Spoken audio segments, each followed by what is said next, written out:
So good evening to all. Myself Saranya, working as assistant professor in the Department of ECE at Sri Shanmuga College of Engineering and Technology. Today I am going to discussing about BJT amplifiers. So before entering into the BJT amplifiers, I am going to discuss about basics of transistors. So in general, transistor is a semiconductor device used to amplify or switch an electronic signals and electronics. So this is the fundamental elements of the modern electronic devices. So mainly it is used to control large current by using a small input signal. And then, so these are all the types of BJT transistors. So there are two types of BJT types. First one NPN type and then PNP type. So based on the doping level of the transistors, the structure has been classified. And next one, configuration of BJT. So BJT consists of three terminals. One is base, collector and emitter. So based on the terminals, the configuration are classified. First one, common base configuration. Second one, common emitter configuration, and third one, common collector configuration. And next one, operating region. So in this operating region, the transistor will be operate in the three regions. First one, cutoff region, saturation region and then active region. So from this three regions, the transistor must be operated only in active region based on the base collector and then base emitter junctions function. So in general, normally the BJT transistor, it works only in the active region. So at that time, the base junction and then emitter base junction, the transistor function will take place in both forward biasing and reverse biasing condition. So the transistor generally activated in the active region. And next one, BJT as an amplifier. So this is the general amplifier circuit of BJT. So it consists of three regions, linear, active and then saturation region. And next one, CE configuration characteristics. So based on these three regions, saturation region, active region and the cutoff region, the characteristics has been classified. So based on the collector current and then collector to emitter voltage, the characteristics has been plotted here. So operating point or Q point. So how we are plotting the Q point means based on the conditions of VCE and IC. So we know that the IC condition is IC is equal to VCC minus VCE by RC, and then VCE equal to VCC minus ICRC. So based on these two equations, the load line has been plotted in the characteristics of CE configuration. And next one, biasing of BJT. So first, why biasing is needed in the amplifier circuit? What is the need for biasing? So in order to operate the transistor in the three regions, biasing is essential for the amplifier circuit. So already I discussed about the three regions, cutoff region, active region and then saturation region. So in order to operate the transistor in the desired region, so biasing is needed. So it is one of the main essential thing in the amplifier circuit. So biasing is nothing but applying external DC voltage to the amplifier circuit is called biasing. So when we are applying biasing in the amplifier circuit, it will act as the transistor will act as an active region. So that is it in base and emitter region and then common and then base and collector region, the transistor will be operated in the active region. So the main thing is to operate in the active region, biasing is needed. And then next one, there are four types of biasing methods in BJT. First one, fixed bias circuit, and it is also called as base resistor biasing. Second one, collector to base bias circuit, and third one, emitter stabilized bias circuit, and fourth one, voltage divided bias circuit. So these are all the main biasing methods present in the BJT type of transistor, BJT amplifier circuit. So first we are going to discussing about fixed bias method. So in fixed bias circuit, emitter terminal is always is equal to 0.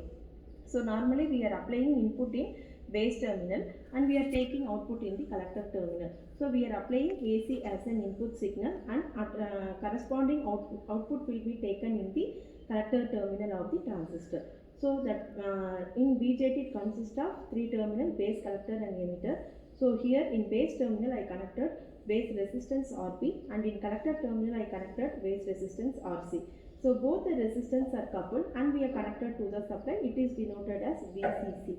So this is the entire fixed bias circuit.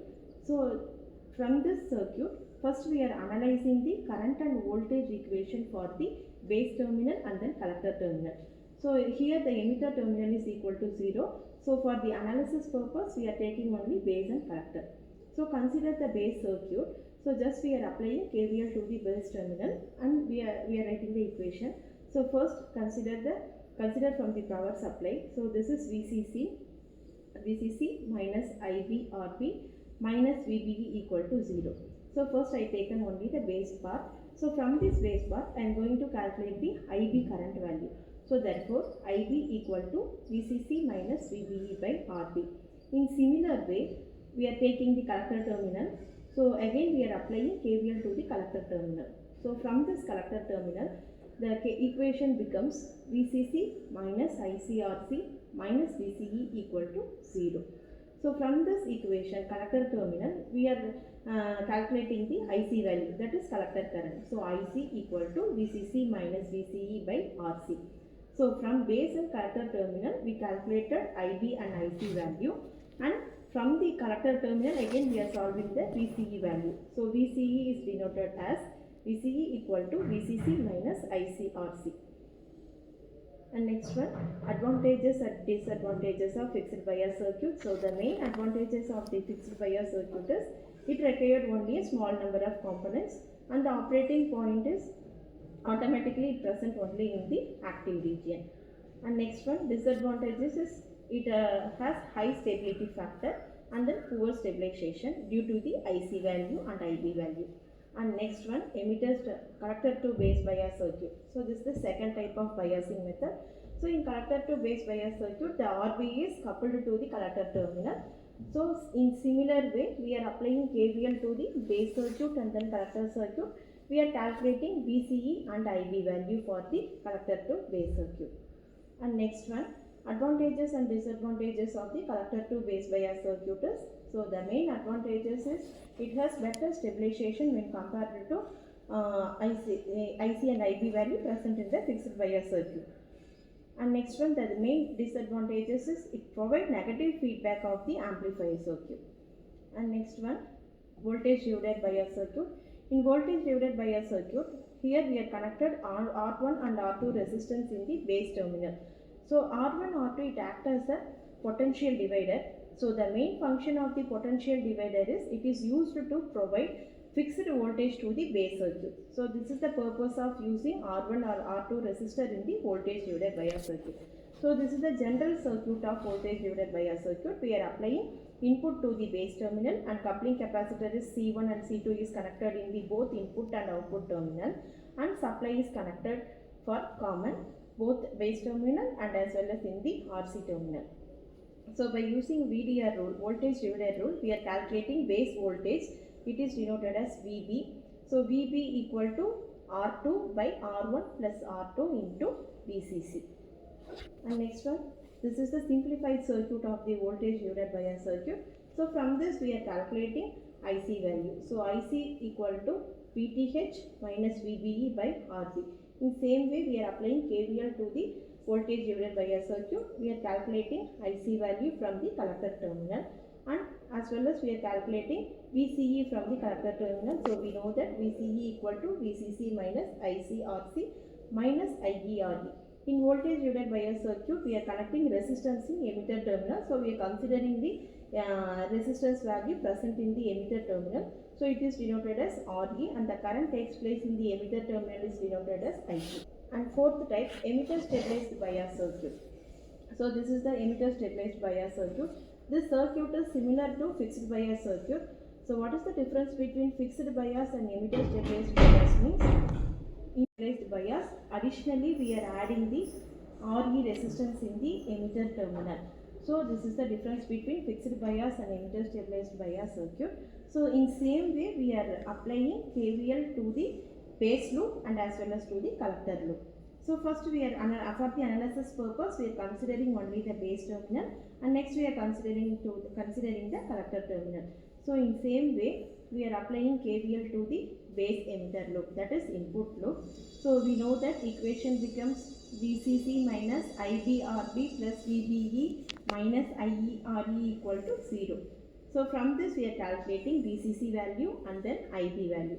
So we know that IB equal to IC plus IB, IC equal to 1 plus beta into IB.